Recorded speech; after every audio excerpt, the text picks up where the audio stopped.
5 years after the Carr Fire devastated our community, for many, rebuilding is still not finished. For some, living in RVs includes finding a permanent place to call home, as a temporary ordinance will soon expire. Action News Now reporter Chloe Curtis takes us to Keswick and shows us what's in store. My view of it is it's the people. What do the people out here want? I interviewed and talked to many people, and it was almost a 50-50 split with it. Following the Carr Fire, about 160 permits were approved for people living on their property looking to rebuild. Supervisor Tim Garman tells me there's about 80 active RV permits right now. What do you think the RV ordinance being extended meant to those 83 people? I think it meant a lot. It gave them a chance to at least have a place, at least for another year. Yeah, but at some point they do have to rebuild too. And I know there have been some folks out there who have taken their money and they have not rebuilt. But after 2 extensions, Garman says time is running out. He says notices will roll out each month starting in November, 6 months ahead of the ordinance expiring. We did vote to extend it until May 1st of next year. I do suspect that'll be the last time that it will be supported in order to extend it. Garman says not everyone living in RVs has a permit and that squatters are an issue.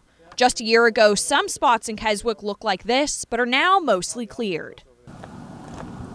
Lifelong resident Ralph Bentram says as the community grows, he doesn't think extending the ordinance is feasible.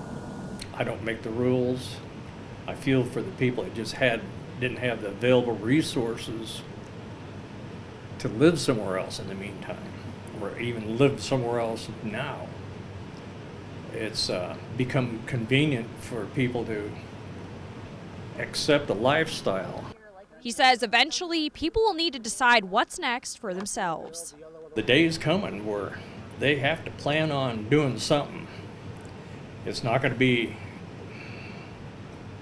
palatable for a lot because we all have to live under guidelines. Even though this is Keswick, they'll have to jump the hoops. As the years continue, Garman and Bentram hope Keswick will continue to blossom. That's what it is. It's one step at a time, and we've taken quite a few steps, and we're just going to continue to do so. Supervisor Garman tells me while the RV ordinance is set to expire May 1st next year, if people secure a building permit before then, they can still live in their RVs on the property as they rebuild. In Keswick, Chloe Curtis, Action News Now, coverage you can count on.